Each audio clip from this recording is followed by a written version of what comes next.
జయశంకర్ భూపాలపల్లి జిల్లా ఎస్సీ హాస్టల్లో వార్డెన్ భవానీ ఒక విద్యార్థిని విచక్షణారహితంగా చితకబాదారు. ఈ ఘటన వీడియో వైరల్ కావడంతో విద్యార్థి సంఘాలు నిరసనకు దిగాయి. ఎస్సీ గర్ల్స్ హాస్టల్ విద్యార్థినిని వార్డెన్ చితకబాదిన ఘటన వీడియో వైరల్గా మారింది. జయశంకర్ భూపాలపల్లి జిల్లా కేంద్రంలోని ఎస్సీ గర్ల్ హాస్టల్లో డిగ్రీ 3వ సంవత్సరం చదువుతున్న విద్యార్థినిని వార్డెన్ భవానీ బూతులు తిడుతూ కర్ర చేతులతో ఇష్టారీతిన విచక్షణారహితంగా చావబాదింది. ఈ ఘటనను తోటి విద్యార్థులు వీడియో తీశారు. గత నెల 24 జరిగిన ఘటన ఆలస్యంగా బయటికి వచ్చింది.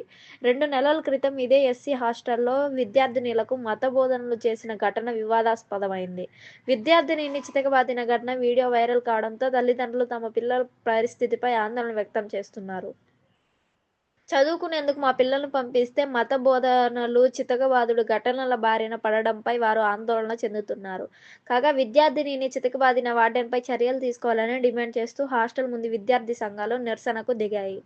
తరచూ వివాదాల్లో చిక్కుకున్న జయశంకర్ భూపాలపల్లి జిల్లా కేంద్రంలోని ఎస్సీ గర్ల్స్ హాస్టల్ మరోసారి వివాదాలకు నిలయమైంది.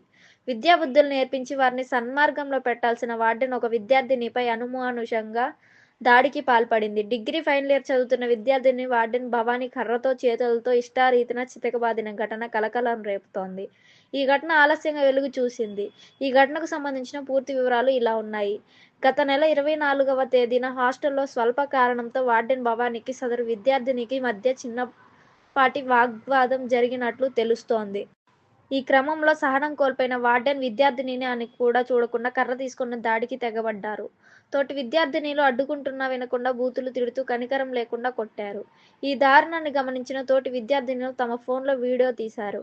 అయితే వార్డెన్ భయంతో ఈ విషయం బయటకు రాకుండా దాదాపు నెల రోజులు గోప్యంగా ఉంచారు. తాజాగా ఈ వీడియో సోషల్ మీడియాలో వైరల్ కావడంతో ఈ ఘటన ఆలస్యంగా వెలుగులోకి వచ్చింది.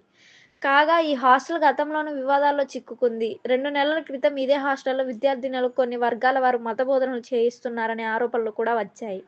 అప్పట్లో ఈ వార్త రాష్ట్ర స్థాయిలో సంచలనం సృష్టించింది. ఆ ఘటన మరువక ముందే ఇప్పుడు ఏకంగా విద్యార్థినిపై ఏకంగా దాడి జరగడం సంచలనంగా మారింది. వరుసగా జరుగుతున్న ఇటువంటి పరిణామాలతో విద్యార్థినుల తల్లిదండ్రులు తీవ్ర ఆందోళన వ్యక్తం చేస్తున్నారు. సమర్పించడంతో జిల్లా కలెక్టర్ భవానీని సస్పెండ్ చేస్తూ ఉత్తర్వులు జారీ చేశారు. కాగా విద్యార్థినిపై దాడి చేసిన వార్డెన్ను సస్పెండ్ చేయాలని విద్యార్థి సంఘాలు ఆందోళన చేసిన విషయం తెలిసిందే. ఈ మేరకు ప్రభుత్వం చర్యలు చేపట్టింది. కాగా హాస్టల్లో జరిగిన సంఘటనపై పోలీసులు పూర్తి విచారణ చేపడుతున్నట్లు తెలిసింది.